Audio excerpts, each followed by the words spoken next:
प्रसन्न आत्मा इंद्रिय, म्हणजे आपले 5 ज्ञानेंद्रिय आहेत, 5 कर्मेंद्रिय आहेत, ही 10ही इंद्रिय, पण त्याच्याबरोबर कोण? मन. प्रसन्न आत्मा इंद्रिय मनः, त्याला हे सगळे जे घटक आहेत, हे सगळे घटक जेव्हा प्रसन्न राहते तेव्हाच त्याला स्वास्थ्य असं आयुर्वेदाने म्हटलेलं आहे.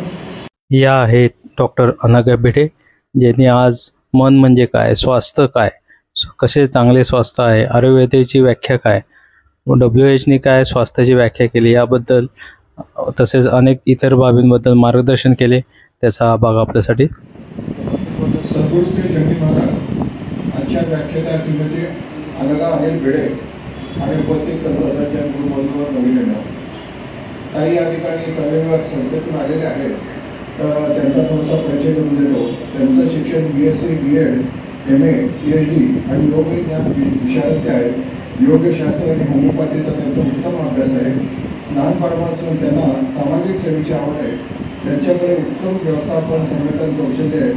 राष्ट्रसेवा समितीच्या लहानपणापासून त्या सेविका आहेत आणि 3 वर्षाचे त्यांनी प्रशिक्षण घेतले आणि शारीरिक शिक्षिका म्हणून वेगवेगळ्या क्षेत्रात त्यांनी शिकवलेले आहेत.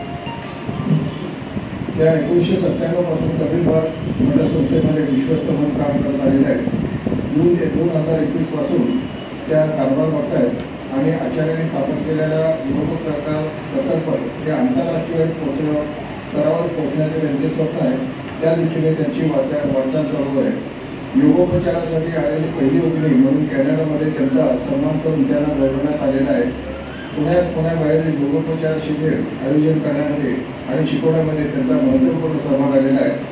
आपले गुरुवारी आचार्य योगानंद यांच्या स्वप्नातील योग विद्यापीठ निर्माण करण्याचे त्यांचे भविष्यात ध्येय आहे आणि देशविदेशाचे संजीवन योगोपचाराचा प्रचार आणि प्रसाराचे कार्य त्या जोमाने करत आहेत. प्रवचन सुरू करण्यापूर्वी मी मंदिराचे विश्वस्त श्री राजेंद्र तांबेकर आणि वैद्यंना विनंती करतो की त्यांनी त्यांचा आदर सत्कार असावा.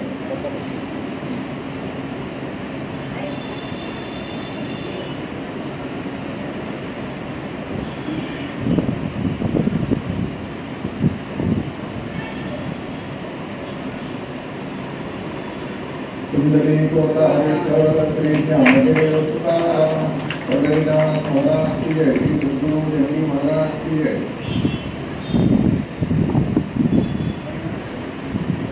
मी त्यांना विनंती करतो की त्यांनी त्यांची सेवा सुरू करावी.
गुरु ब्रह्मा गुरु विष्णु गुरुदेवो महेश्वरा गुरु साक्षात् परब्रह्म तस्मै श्री गुरुवे नमः.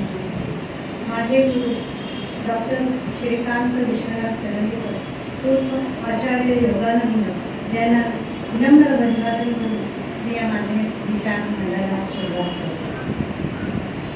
आजचा माझा विषय आहे स्वास्थ्यासाठी संजीवन योग. आपल्या पुढे नेहमीच प्रश्न पडतो, स्वास्थ्य म्हणजे काय? तर त्याच्यासाठी म्हणजे काय, तर आपल्यामध्ये अस्वास्थ्य नसणं म्हणजे स्वास्थ्य. मग नक्की स्वास्थ्याचा अर्थ काय? तर आपल्या शरीरामध्ये जो स्व आहे म्हणजे जो आत्मतत्व आहे तो स्वस्थ राहणं याला स्वास्थ्य असं म्हटलेलं आहे. या स्वास्थ्याची व्याख्या WHO ने केलेली आहे की state of complete physical, mental, social wellbeing म्हणजे स्वास्थ्य, असं WHO ने म्हटलेलं आहे. म्हणजेच शारीरिक, मानसिक, सामाजिक समतोल अवस्था, याला WHO ने स्वास्थ्य असं म्हटलेलं आहे. परंतु ही जी स्वास्थ्याची व्याख्या आहे ही सुद्धा मला जरा अपुरी वाटते.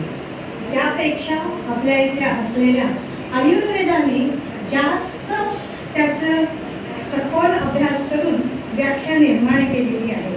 आयुर्वेद म्हणतो समदोष, सम अग्निश्च, समधातु मलक्रिया, प्रसन्न आत्मा इंद्रिय मनः स्वास्थ्य इति अभिधीयते. म्हणजे काय तर समदोष, आयुर्वेदाने जे दोष मांडलेले आहेत कफ, वात, पित्त, या तिन्ही दोषांचं आपल्या शरीरात समत्व असणं, सारखंपणाने राहणं, याला त्यांनी समदोष असं म्हटलेलं आहे. त्याचबरोबर सम अग्निश्च, अग्नी म्हणजे आपल्या शरीरामध्ये अनेक प्रकारचे अग्नी आहेत. आपल्याला एकच अग्नी माहिती आहे, जठराग्नी, की जो भूक लागली की उद्दीपित झालेला आपल्याला कळतो. पण बाकी अनेक अग्नी आपल्या शरीरामध्ये आहेत. हे सगळे अग्नी व्यवस्थित राहणं, त्याला म्हटलेलं आहे सम अग्निश्च. आणि मग काय म्हटलं समधातू.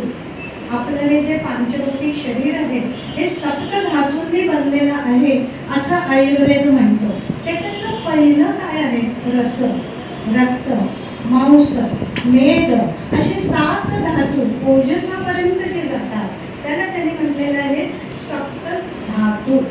ह्या धातूंची पण जी क्रिया आहे ही क्रिया व्यवस्थित होणं त्याला म्हटलेलं आहे समधातू. आणि त्याच्या पुढे त्यांनी म्हटलेलं आहे मलक्रिया. मल म्हणजे काय, आपण इंटेक माहिती आहे, आपल्याला अन्न घेणं माहिती आहे, पण बाहेर जे काढून टाकलं जातं, शरीराला नको असणारी जी काय यंत्रणा आहे किंवा जे काय मल आहे की जे शरीराला अनावश्यक आहे की ज्याच्यामुळे शरीराला त्रास होऊ शकतो, त्या सगळ्यांना व्यवस्थित बाहेर काढता येणं त्याला म्हटलेलं आहे मलक्रिया. म्हणून आयुर्वेद म्हणतो समदोष, सम अग्निश्च, समधातू, मलक्रिया. या सगळ्या शारीरिक क्रिया झाल्या. हेच WHO ने पण म्हटलेलं आहे फिजिकल, मेंटल अँड सोशल. पण त्याच्या पुढे जाऊन आयुर्वेद म्हणतो प्रसन्न आत्मा इंद्रिय मनः.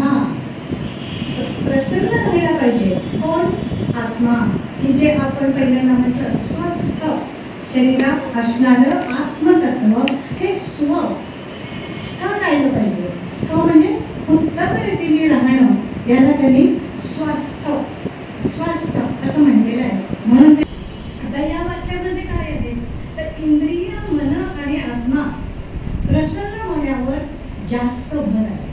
ते व्याधीची उपस्थिती किंवा अनुपस्थिती याबद्दलही ते बोलत नाही. तर या जे अस्वस्थ आहे ते मन आणि बुद्धी दोन्हीही स्वस्थ होण्यावर आयुर्वेदाचा जास्त भर आहे. हेच सूत्र योगशास्त्राने पण वापरलेलं आहे. ते काय म्हणतात, हेयम दुःखम अनागतम. म्हणजे काय तर उद्या येणाऱ्या दुःखाचा नाश आजच करा. हेयम अनागतम म्हणजे आलंच नाहीये, त्या दुःखाचा नाश आजच करा. आपल्याला माहीतच नाहीये उद्या काय दुःख येणार आहे, मग आपण नाश तरी कशाचा करायचा, कुठून करायचा, कसा करायचा, या पद्धतीचं जे आहे ना ते म्हणजे काय. त्याचं एक उदाहरण देते. आपल्याला माहीत असतं की भेळ खाल्ली की उद्या पोट बिघडणार आहे, मग आजच भेळ खाण्यावर मनाचं नियंत्रण ठेवणं याला म्हणते हेयम दुःखम अनागतम. उद्या येणाऱ्या दुःखाचा आजच नाश करा. म्हणजे उद्याच्या दुःखाचं मूळ कारण आजमध्ये आहे. हे जे सांगितलेलं आहे योगशास्त्राने जे सांगितलेलं आहे त्याचा आपल्याला नेहमी विसर पडतो. कारण आपण सगळे सारखे वागत असतो. मन म्हणतं की नाही नाही, आज खा भेळ, त्या दिवशीची तिथली भेळ तुला खाल्ली होती, ते पाणी नसेल चांगलं, ते काय आणखीन फरसाण वगैरे वापरलं ते नसेल चांगलं, इथलं चांगलं आहे, खा. आणि आपण खातो. मग आलो परत दुसऱ्या दिवशी, म्हणजे जो मागे अनुभव आला त्याची आपली स्मृती परिशुद्धी होतच नाही. की आलेला अनुभव जो आहे तो आपण गाठीस धरून पुढचं दुःख घालवतच नाही. का? तर आपलं मन जे आहे ना ते स्थिर नाही, ते आपलं ऐकत नाही. आणि म्हणून आपल्याला जर हेयम दुःखम अनागतम व्हायचं असेल तर आपल्याला मनाला आवर घालणं अतिशय गरजेचं आहे. पण मग आपल्याला प्रश्न पडतो, मन म्हणजे काय, कुठे येते, कसं येते, कोणी बघितलंय? वैज्ञानिक दृष्टिकोनातून दाखवा. आजकालचं जे शास्त्र आहे ते सगळं दाखवा शास्त्र आहे. दाखवून येतं, श्राद्ध असंच बोलणारी माणसं आहेत. तर म्हणून ज्ञानेश्वरांना पण हाच प्रश्न पडला. मग त्यांनी काय म्हटलंय, हे मन कैसे केवळे पाहो तरी न सापडे, राहतावया त्रैलोक्य थोडे. म्हणजे काय, हे मन, मनाला त्यांनी हे संबोधन वापरलेलं आहे. हे म्हणजे काय, जी गोष्ट आपल्याला माहीत नसते त्याच्याबद्दल जेव्हा आपल्याला उच्चारण करायचं असतं त्यावेळेस आपण त्याला हे मन असं म्हणतो. मग आपल्याला जर विचारलं कुठला पाय दुखतोय तर आपण म्हणतो हा पाय दुखतोय. हा म्हणजे काय, डावा का उजवा हे नाही सांगता येईल. डावा उजवा हे नाव नंतर दिलेलं आहे. तसं मन हे सुद्धा आपल्याला माहीत नाही कसं आहे, केवढं आहे, कुठे आहे. हे मन कैसे, कसं आहे, ते द्रवरूप आहे, वायुरूप आहे की घनरूप आहे, कसं आहे. आणि पाहायला गेलं तर सापडत नाही. दाखवा म्हटलं तर दाखवता येत नाही, नाही म्हटलं तर नाही म्हणता येत नाही. जर नाही मन म्हटलं तर वेड्याच्या इस्पितळात जावं लागेल. मग हे जे मन आहे हे मन आहे तरी कसं, तर त्याच्यासाठी ज्ञानेश्वर माऊली म्हणतात,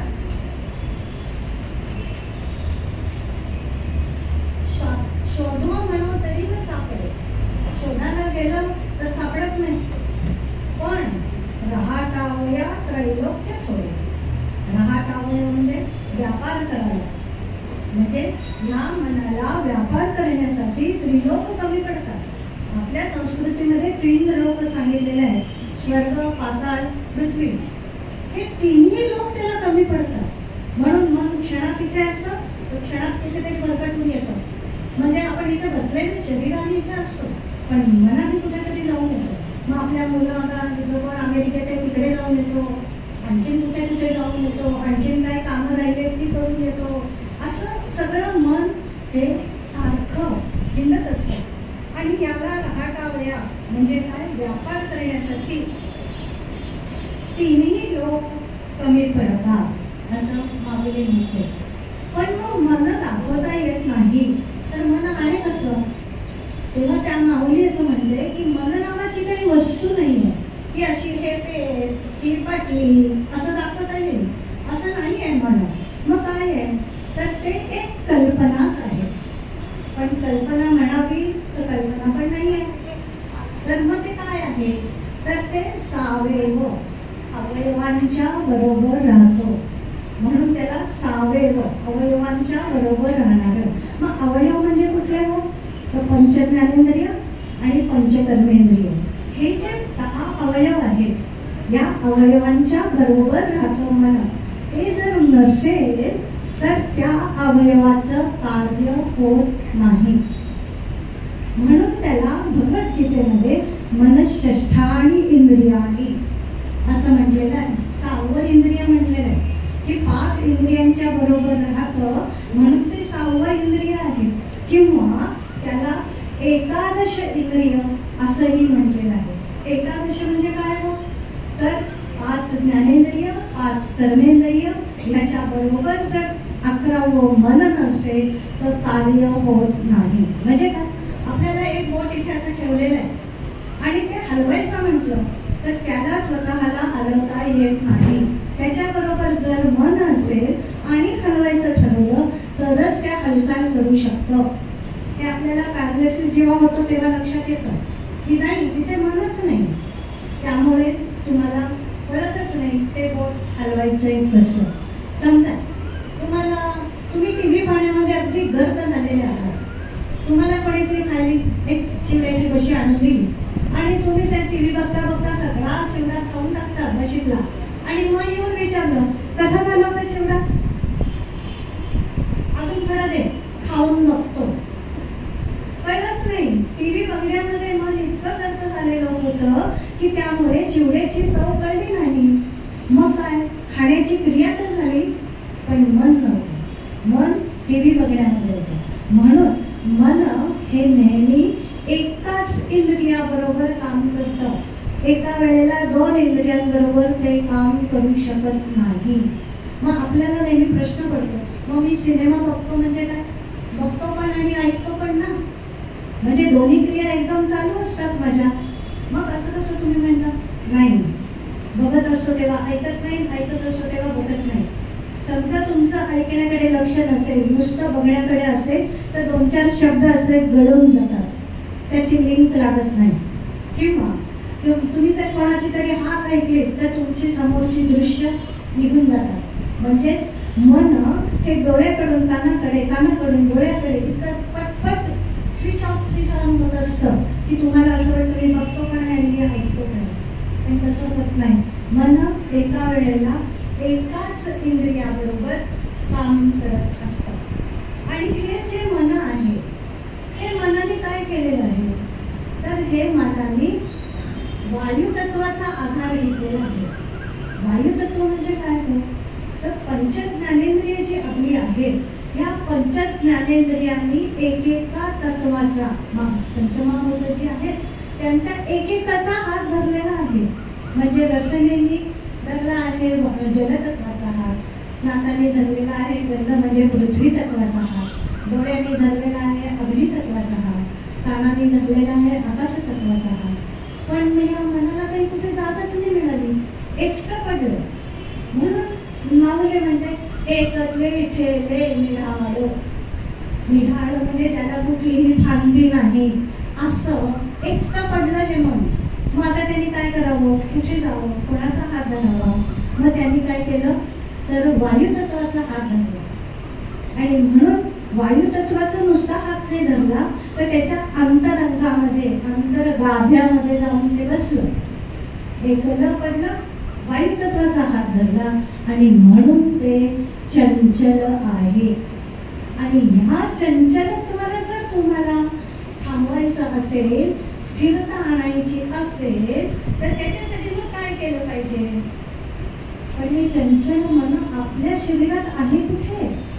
माऊलींनी पण हाच प्रश्न विचारला की आम्हाला हृदय दाखवता येतं, डिसेक्शन करून बघता येतं, किडनी बघता येतात, आणखी सगळे अवयव बघता येतात, पण मन कुठे बघत आहे, मन कुठे बसलेलं आहे. तेव्हा त्यांनी असं म्हटलेलं आहे, मन कुठे आहे हो. त्यांनी एक ओवी दिलेली आहे. कुठली ओवी आहे, मन कुठे आहे, बुद्धीच्या बाहेरी, अहंकाराच्या उरावरी, ऐशिया माझारी बळी यावले. बुद्धीच्या बाहेर आणि अहंकाराच्या उरावर हे बसलेलं हे मन. आता अहंकाराच्या उरावर म्हणजे काय, आला प्रश्न आपल्या समोर. अनेक प्रश्न, प्रत्येक शब्द उच्चारला की त्याचा प्रश्न तयारच असतो. मग अहंकाराच्या उरावरी म्हणजे काय, तर तैत्तरीय उपनिषदामध्ये पंचकोश ही कल्पना मांडलेली आहे की सगळ्यात बाहेरचा जो कोश आहे त्याला त्यांनी अन्नमय कोश असं म्हटलेलं आहे. अन्नमय म्हणजे काय, तर पांचभौतिक शरीर जे निर्माण झालेलं आहे त्याला त्यांनी अन्नमय कोश, की ज्याला अन्नाची गरज असते, बाहेरून अन्नाची गरज असते, त्याला अन्नमय कोश असं म्हटलेलं आहे. त्याच्या आतमधला कोश कुठला आहे, तर प्राणमय कोश. प्राणमय कोश म्हणजे काय, तर बाहेरच्या हवेची आपल्या शरीरात जी ये जा चालू आहे त्यांनी प्राणमय कोश असं म्हटलेलं आहे. त्या प्राणमय कोशाच्या आतमध्ये काय आहे तर मनोमय कोश आहे. म्हणजे हे जे मन आहे ना हे या अन्नमय कोश आणि प्राणमय कोश याच्या उरावर बसलेला आहे, याच्या आतमध्ये बसलेला आहे. आणि म्हणून अहंकाराच्या उरावरी असं ज्ञानदेवांनी म्हटलेलं आहे. आणि मग बुद्धीच्या बाहेर मग मनोमय कोशाच्या नंतर आपला ताबा कोणाचा आहे तर त्याला विज्ञानमय कोश असं म्हणतो. विज्ञान म्हणजे आता जे आपण म्हणतो ना पदार्थ विज्ञान, रसायन विज्ञान असं नाही हो. पदार्थशास्त्र आहे, रसायनशास्त्र आहे. पण यांनी जे म्हटलेलं आहे त्याला विज्ञानमय कोश असं म्हटलेलं आहे. विज्ञान म्हणजे काय तर विशेषत्वाने जिथे ज्ञान होतं त्याला विज्ञानमय कोश असं म्हटलेलं आहे. म्हणजेच बुद्धिमय कोश की जिथे आपल्या बुद्धीला त्याचं ज्ञान होतं. म्हणून ज्ञानेश्वरांनी काय म्हटलंय बुद्धीच्या बाहेरी, बुद्धीच्या नंतर बाहेरचा जो कोश आहे तो मनोमय कोश आहे. म्हणून बुद्धीच्या बाहेरी अहंकाराच्या पुरावरी असं घट्टपणे रोवून तिथे बसलेलं आहे मन. आता मग हे असं जर बुद्धीच्या बाहेर आहे आणि अहंकाराच्या उरावर जर बसलेलं आहे हे मन तर हे मन काय करतं मग तिथे बसून काही प्रश्न आपल्याला पडतो की ते जर एवढं आतमध्ये आहे विज्ञानमय कोशाच्या आतमध्ये आनंदमय कोश आहे की तिथपर्यंत आपण पोहोचूच नाही शकतो. परंतु बुद्धीपर्यंत आपण पोहोचू शकतो, आपली बुद्धी तिथपर्यंत पोहोचू शकते. मग या मनोमय कोशाला अहंकाराच्या उरावर बसल्यामुळे ते काय करतं अखंडे सुये छळ अहंकाराशी सतत ते आपल्या ह्या शरीराला कामाला लावतो. आता हे कर, आता ते कर, हे केलं पाहिजे, ते केलं पाहिजे, ते जर करणार नाहीस तर तुझा नाश होईल, तुला ते मिळणार नाही. आपल्याला वाटतं अभ्यास नाही केला तर तुला ते परीक्षेत नाही मार्क मिळणार. सारखं भुणभुण भुणभुण लावलेलीच असते त्या मनाने. एका जागी कुठेही ते तुम्हाला स्वस्थ बसू देत नाही. आणि हे स्वस्थ न बसू देण्याने आपल्या शरीरातलं स्वास्थ्य बिघडतं. ह्या स्वास्थ्य बिघडण्याला सगळ्यात मोठं कारण काय असेल तर ते मन आहे, मनाचं चंचलत्व आहे. आणि म्हणून माऊली म्हणतात की हे जे मन आहे हे इतकं चंचल आहे, कबूल आहे, पण मग ह्याला काय झालेलं आहे हे बुद्धीच्या बाहेर आहे. बुद्धीच्या बाहेर आहे म्हणजे काय आहे तर त्याने बुद्धीचं द्वार बंद करून ठेवलेलं आहे. बुद्धीला काही कामच करू देत नाही. मन सगळं माझ्या मनाप्रमाणे झालं पाहिजे, मी म्हणेन तसं वागलं पाहिजे. बुद्धीचं ऐकत नाही कारण बुद्धी ही निश्चयात्मक आहे. निश्चयात्मक बुद्धी एकेव पूर्णंदना असं भगवद्गीतेमध्ये म्हटलं. मग ही जी निश्चयात्मक बुद्धी आहे याचं ते मन कधी ऐकतच नाही. म्हणून ते सारखं मन मग ते काय करतं आपल्या ज्या इच्छा असतात ना त्या इच्छांना खतपणे घालतं की हे करशील तर किती छान आहे, ही साडी किती छान आहे, तू जर आता जाऊन त्या दुकानातून नाही घेतलीस आणि उद्या जर कोणी घेऊन टाकली तर तुला मिळणार नाही. आशे ते वाढवी, इच्छिते घडवी, आशे ते वाढवी. आणि मग काय करतं ते आणि आपल्या मनोरथांच्या ज्या उतरंडी आहेत ना त्या सारख्या घडवत असतात आणि मोडत असतात. म्हणजे काय आपण नवीन वर्ष सुरू झालं शाळेचं की वया पुस्तकं सगळं काही आणतो आणि म्हणतो की नाही या वर्षी ना अगदी पहिल्या दिवसापासून अभ्यास करायचा म्हणजे आपल्याला चांगले मार्क मिळतील. पण जेमतेम 8 दिवस मन अभ्यास करतं आणि म्हणजे जाऊ दे ना आतापासून कशाला करायचा, परीक्षा आली की बघू तेव्हा करू अभ्यास. म्हणजे मनानेच संकल्प केला, मनानेच विकल्प केला. असं हे संकल्प विकल्पात्मक जे मन आहे ना ते कसं स्वस्थ बसणार. अर्जुनालाही हाच प्रश्न पडला होता. त्यांनी कृष्णाला पण हेच विचारलं की अरे अर्जुना एवढं सगळं जे मन आहे चंचल मन आहे याला स्वस्थ कसं बसवणार. तो आपला स्वभाव सोडेल का, मला कधी आपला स्वभाव सोडेल का, इतका जो चंचल आहे तर त्यासाठी मग तुम्ही काय करायला पाहिजे तशी कृष्ण पण चांगला वकील आहे बरं का. न्यायशास्त्रामध्ये एक सांगितलेलं आहे की आपलं जर मांडायचं असेल मत, तर आधी पुढचा काय सांगतो आहे ते सगळं मान्य करायचं, मग आपलं स्वमत मांडायचं असतं, म्हणजे त्याला वकिली नाही. असाच हा कृष्ण सुद्धा उत्तम वकील आहे. तो म्हणतो, तू म्हणतोस ते अगदी बरोबर आहे, चंचल मन आहेच, त्याला आवर घालणं अतिशय अवघड आहे, पण हे लगाम घालण्याचं काम बुद्धी करत असते. आणि म्हणून कृष्ण काय म्हणतो की अर्जुना, समत्व चित्त असे हेची सार जाण योगाचे, जेथ मना बुद्धीचे ऐक्य आधी. मन आणि बुद्धीचं जेव्हा ऐक्य होईल ना, त्याला योग म्हणायचं. योग म्हणजे काय? दोन गोष्टी एकत्र येणं म्हणजे योग ना. आज तुमच्या आणि माझ्या पिढीचा योग होता, त्याला योग म्हणायचं. योग म्हणजे दुसरं काही नाही आहे. दोन गोष्टी एकत्र येऊन व्यवस्थित काम करणं म्हणजे योग. म्हणून त्यांनी सांगितलेलं आहे मन आणि बुद्धीचं ऐक्य होणं हे जास्त गरजेचं आहे, आणि हे कधीही होत नाही. मन चंचल आहे आणि बुद्धी निश्चयात्मक आहे. त्यामुळे त्या मनाला अगर करण्यासाठी आपल्याला खूप कष्ट घ्यावे लागतात. आता नवीन नवीन वाहनं निघाली आहेत, इतकी भरधाव वेगाने वाहनं जाणारी आहेत. म्हणजे काय तर विमानासाठी वाहनं पण आहे. सकाळी ब्रेकफास्टला मद्रासला जातो, दुपारी लंचला मुंबईत येतो, रात्री डिनरला दिल्लीला जातो. एवढ्या वेगात वाहन वाहत असतं, तेवढ्याच वेगात मनही धावत असतं, परंतु आपलं शरीर त्याला कोपत होत नाही आणि मग तुम्हाला त्रास व्हायला. आता तुम्ही बघितलं असेल, परदेशाहून आलेल्या माणसांना जेटलॅग होतो. का होतो? वाहनाने तुम्ही इथपर्यंत पोहोचला, तुमचं शरीर नाही पोहोचलं अजून तेवढं, त्यामुळे तुम्हाला तो जेटलॅग होतो. हे मला केव्हा जाणवलं? जेव्हा मी कॅनडामध्ये गेले तेव्हा. सकाळी 10:30-11 वाजता इतकी झोप यायची मला, लोटायची अक्षरशः. मग माझ्या लक्षात आलं की त्यावेळेस इथे रात्रीचे 11 वाजलेले असतात, रोजची 11 वाजता झोपायची सवय असते इथे, त्यामुळे तिथे झोप येते. मग मला सांगितलं आमच्या गुरुवर्य डॉक्टर करंदीकरांनी की हे बघ, आपण आता महिनाभर इथे राहणार आहोत, तेव्हा इथल्या वातावरणाला तू सांभाळून घे, झोपू नकोस. आत्ता झोपलीस तर रात्री झोप येणार नाही, त्यामुळे जेट लॅग जाणार नाही. तेव्हा आत्ता इथे जी परिस्थिती आहे त्या परिस्थितीत तशीच तू कामाला लाग.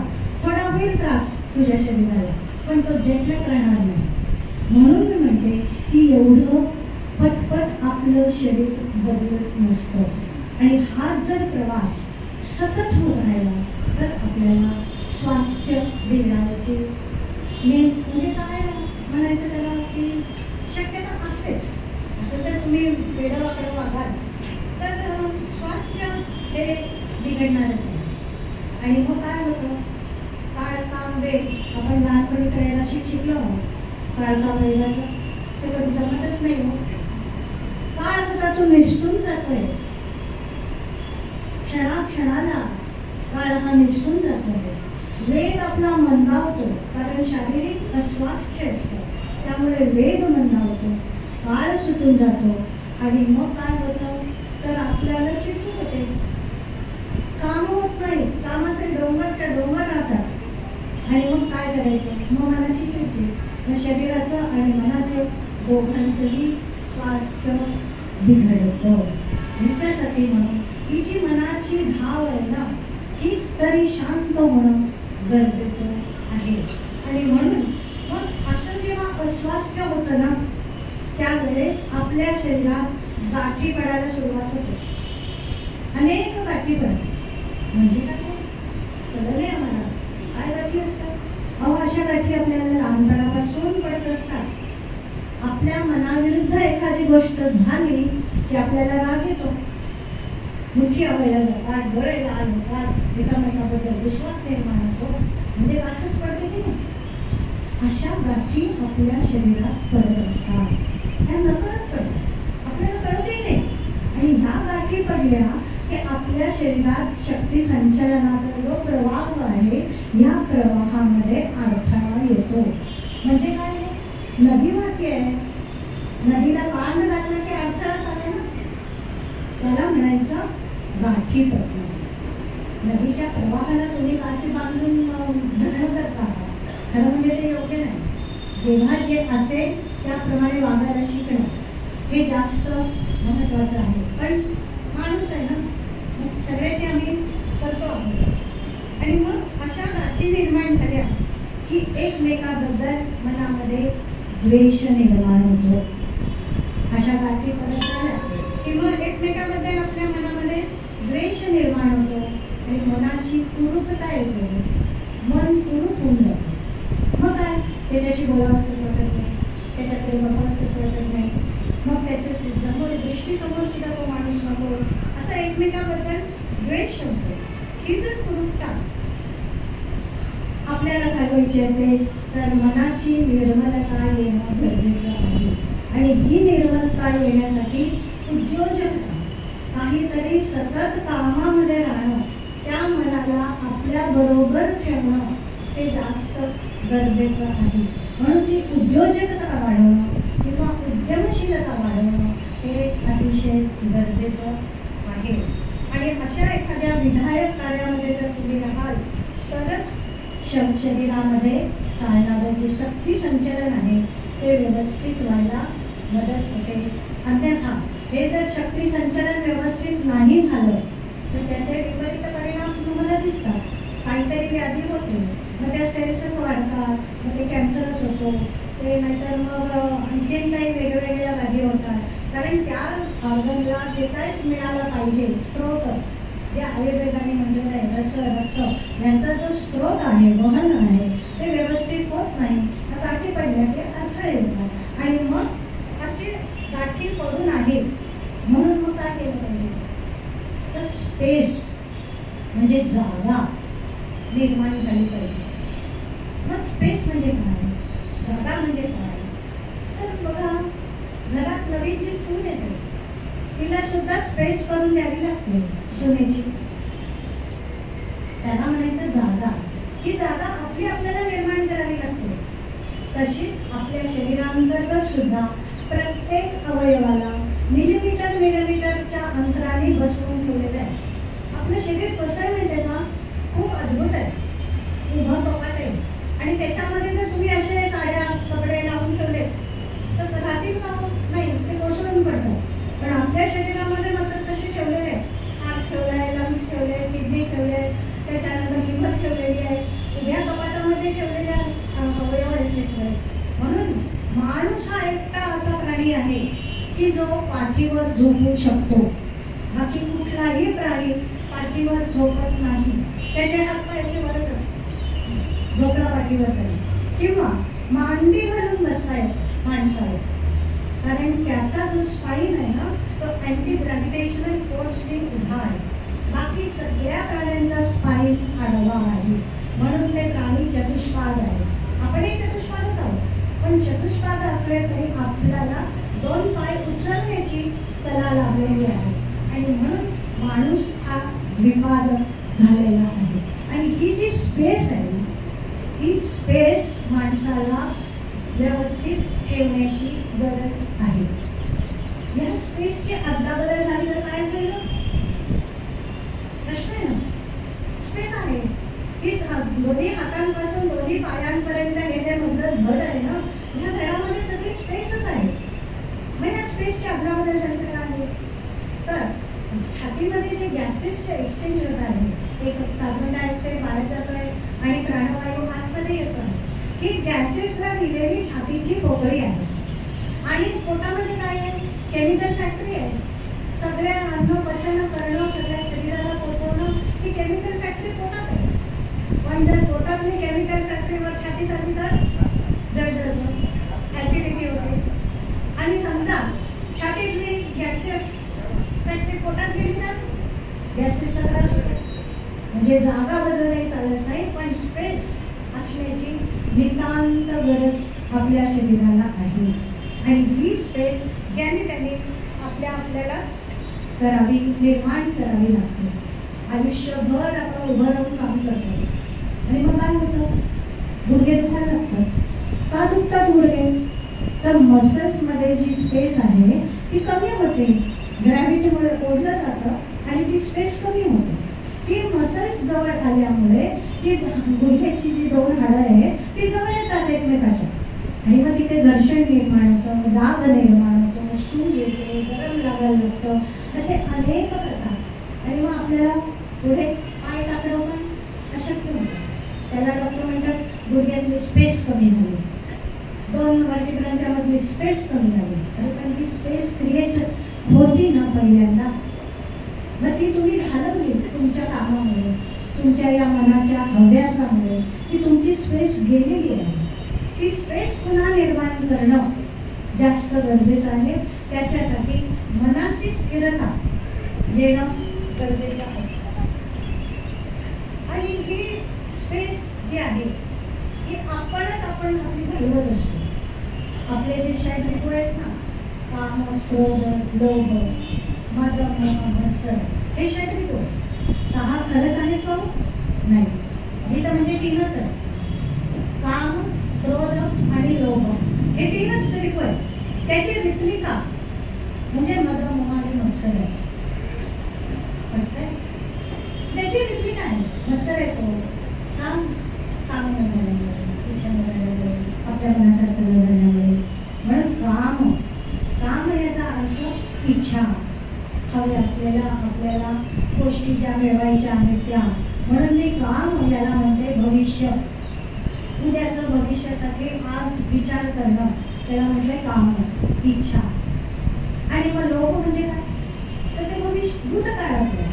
भूतकाळामध्ये जे काय आपल्याजवळ मिळालेलं आहे ते धरून ठेवायचं, जाऊ नाही द्यायचं, त्याला म्हणायचं लोभ. मग काय, आपण बघा घरामध्ये किती कबाडीखाना असतो आपल्या, टाकतच नाही. मागचं सगळं जमवून लागेल तेव्हा तरी आपल्याला त्याचा उपयोग होईल, कधीही लागत नाही. एक वस्तू जर आपल्याला 6 महिने लागले नाही किंवा त्या वस्तूची आठवण झाली नाही तर ती आपल्याला निरुपयोगी आहे. बायकांना तर माहिती आहे, कपाटा भरून साड्या असतात, कधी नेसणार कोण असतो, पण नवीन बाजारात गेली की परत एक साडी पाहिजे. याला म्हणायचं लोभ.